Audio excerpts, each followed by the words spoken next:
Oi, pessoal. A última vez que eu vim aqui falar de livro, o pessoal gostou muito e aí eu resolvi falar sobre o livro que eu li agora em agosto. Bom, agosto foi um mês de muita leitura e autoconhecimento. Eu tô lendo um livro que eu tô completamente apaixonada, que é esse livro aqui, Mulheres que Correm com os Lobos, mas eu ainda tô no meio dele, um pouquinho mais do que o meio, e tô quase finalizando, né? Tá sendo de muita profundidade e eu tô gostando bastante. Mas antes desse, eu li A Cama na Varanda, da Regina Navarro Lins. Gente, esse livro é realmente um livro pra gente repensar, sabe? Eu não imaginava que eu ia ficar tão impactada, sinceramente. Porque, assim, eu tive uma criação bem moderna, né? Diferentes. Meus pais sempre tiveram uma cabeça muito aberta, sempre conversaram comigo de forma muito aberta. Então, eu tive muito diálogo sobre relacionamento e sexo, né? Na minha vida, eu sempre tive muitos meus pais próximos para a gente conversar sobre isso, né? Mas, realmente, esse livro, depois, se alguém tiver interesse, quiser que eu coloque um pouco mais, eu até pensei em falar um pouco, dividir as partes do livro, porque ele tem algumas faixas, né?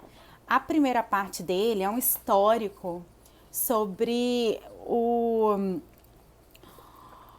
a construção, né, do que é a monogamia, o que é a construção da feminilidade, masculinidade, as expectativas de homem e mulher dentro da nossa sociedade, né? A criação do patriarcado, aonde surgiu, por que surgiu, como era antes, né? E é bem interessante, porque conta a história, né? Então, conta a história, coloca várias referências bibliográficas, então é bem legal mesmo. Depois ele vai para uma outra parte, onde ele começa a falar do casamento. Então, fases do casamento, como é a expectativa, né? E como isso é trazido, né? A partir do momento que a gente criou na história uma perspectiva romântica sobre a relação, né? Como isso impacta na relação conjugal e como isso é hoje. Porque o casamento, antigamente, ele era uma forma de você manter os bens numa determinada família, não se casava por amor. Essa coisa de casar por amor é bem recente, né? Essa é uma ideologia, né? Casar por amor, sentimento e tudo, é uma coisa muito recente. É uma percepção muito recente. As pessoas não se casavam porque estavam apaixonadas e queriam compartilhar a vida. Isso é bem novo. E daí, quando ela começa a falar de casamento, fala sobre os impactos sobre fidelidade, traição, sexualidade, baixa libido, alta libido, as várias formas de se relacionar, as várias formas de casamento, né? Entra em assuntos que, assim, óbvio que eu já tinha ouvido falar, né?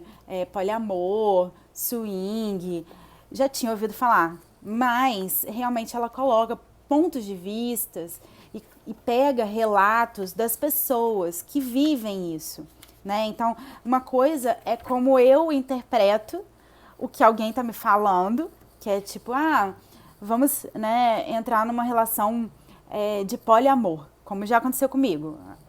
Já me propuseram isso. Pra mim era uma coisa meio assim, não faz muito sentido, né? Mas depois que eu li aqui, eu entendi, né? Então, às vezes não vai fazer sentido pra você e muitas vezes não vai estar adaptado pra mim, assim, eu não vou conseguir conviver ou viver de um jeito que não está aderente a como eu sou. Mas pode ser uma forma de vida que seja adequado para muita gente. E que às vezes seja muito mais honesta, muito mais leal do que quando as pessoas estão juntas e estão se traindo. Eu conheço casais que são assim, casais que fingem que sabem que o outro é fiel, né? Assim, vivem numa coisa muito rasa e não tem esse diálogo interno. fingem que não sabem do outro, fingem que não sentem atração por outras pessoas, né? E a fidelidade na nossa sociedade, ela fica muito restrita às mulheres, porque os homens, eles têm uma certa liberdade, né? Que historicamente eles são não é legitimado, né? Mas é uma espécie de... Eles têm uma desculpa, que é que o corpo deles pede outras mulheres, pede uma diversidade e tal. Então, na nossa sociedade é muito mais aceito, né? Quando o homem trai do que quando uma mulher trai. Quando um homem está envolvido sexualmente ou voltado para o sexo, uma mulher não. Então, isso é mais normal. Quando a mulher está envolvida sexualmente, as pessoas julgam mais. Então, é interessante nesse livro que ela vai relatando casais que tiveram diálogos, experimentaram outras coisas e como que isso foi na relação, né? Assim, como que é o divórcio, como que as pessoas lidam com o divórcio, como que as pessoas lidam com o casamento não monogâmico, que é uma coisa também que eu conhecia quase nada e agora eu entendi, e aí depois acompanhando ela aqui no Instagram, eu entendi que ela tem, assim, tem muita gente que vive a não monogamia, que é pra mim uma novidade, vamos dizer assim, né? Eu já tinha ouvido falar de poliamor, né? Eu já tinha ouvido falar de casamento aberto, de relacionamento aberto, mas eu não tinha ouvido falar de não monogamia.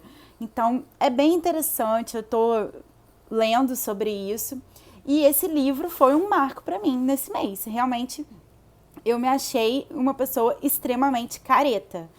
Eu achei que eu tava sabendo de muita coisa e eu não sei de nada.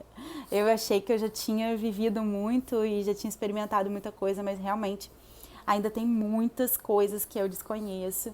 E se você tem curiosidade, tá passando por alguma crise, ou mesmo assim não tá, mas tá querendo rever seus conceitos, né? Ou algo tá incomodando, tu não sabe exatamente o que é, recomendo a leitura. É um livro grosso, tá? É um livro denso, é grande, porém ela escreve muito bem e você consegue ler com facilidade. Ela também é autora de 2 livros, né? Na verdade é volume 1 e volume 2, um livro só, que se chama O Livro do Amor, tá? Eu até tenho aqui, mas é que tá longe para pegar. E ela também fez, baseado nesse livro do amor, ela fez uma série que passava no Fantástico, que falava sobre as relações amorosas e a construção do amor romântico, né? E como que isso impacta na nossa vida.